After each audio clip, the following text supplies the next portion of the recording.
I want to tell comrades all over the country that the voice of the comrades is the voice of God. And when God speaks, you must listen.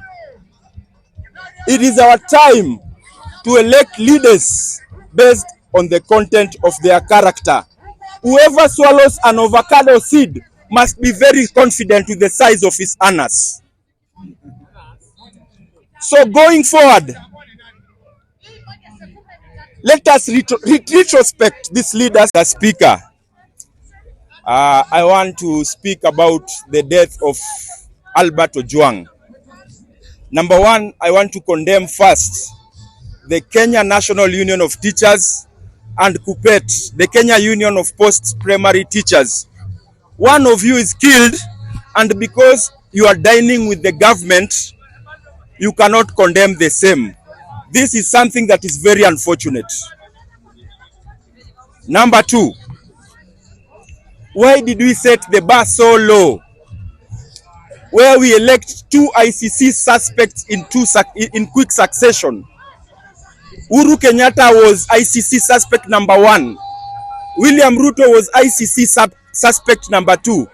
Why did we elect people with questionable characters and we expect things to go right?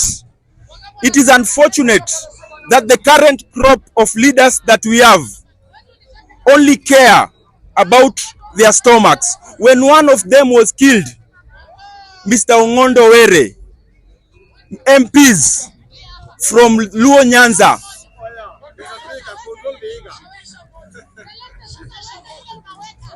when Ongondo Were was killed, MPs from Luo Nyanza were all over crying, condemning the act. And when one individual, Mr. Albert Ojwang, the only child of a parent, this is a parent who went to work in a quarry to ensure that his kid gets education so that he can rest and the child can take care of him. It is unfortunate that the child has died. There is no amount of money that can compensate a life. I want to state categorically that the buck stops with the president. The deputy IG of police, Mr. Lagat, is an appointee of the president. And when he orders the police to go and pick somebody from Migori and bring him to Nairobi, and then they want to spread rumors and innuendos that this guy hit his head in the cells, it is something that is causing me a lot of discomfiture. It is unfortunate, to say the least. The best thing to do in this country going forward is we should elect leaders based on the content of their character and not tribal balkanization. Article 1 of the Kenyan Constitution says the power of the people is sovereign. And it is us who have put those people to hold the offices in lieu for us.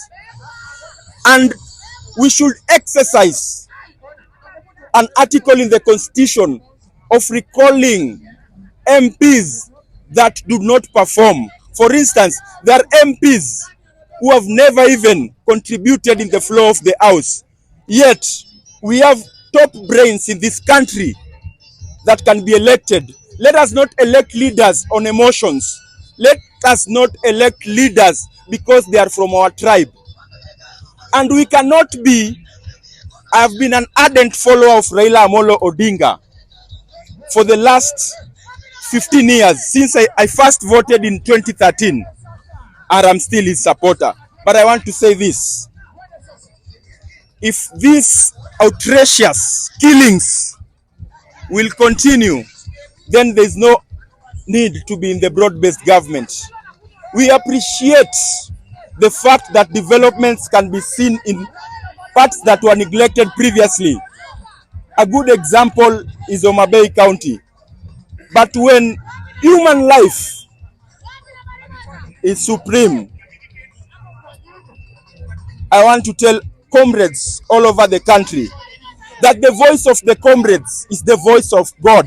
And when God speaks, you must listen. It is our time to elect leaders based on the content of their character. Whoever swallows an avocado seed must be very confident with the size of his anus. So going forward, let us retrospect these leaders before we elect them. Mr. President, I respect you so much, and I hope those people responsible for the death of Mr. Albert Ojwang will be brought to book.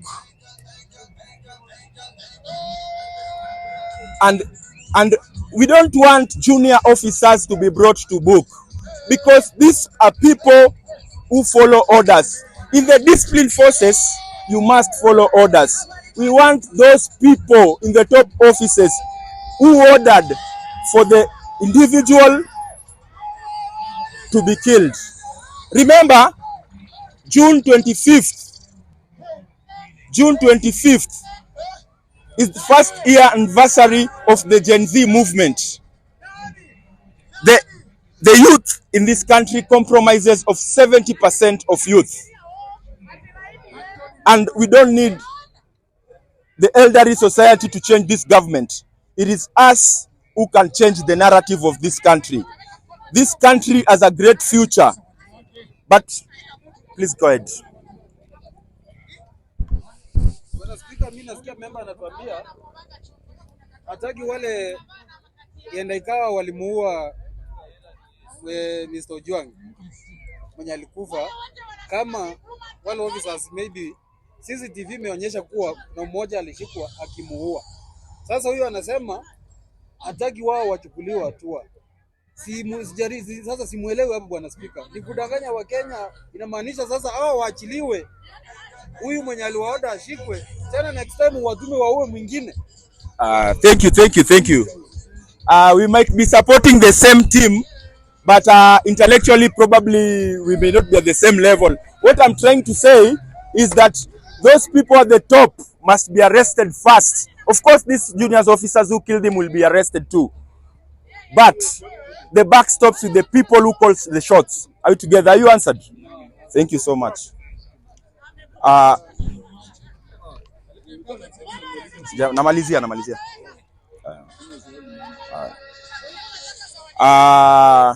As I wind up, I was saying that this country compromises of 70% youth and 30% of people who are a bit elderly. For people who have been born in the city here in Nairobi like us, one thing we know is that when we were brought up, we didn't know tribe. We grew up as brothers and sisters. Kimani was your neighbor, Wafula was your neighbor, and Otieno was also your neighbor. We grew up as brothers and sisters, and this issue of tribe, we should do away with it so that we elect leaders that will be able to deliver their mandate.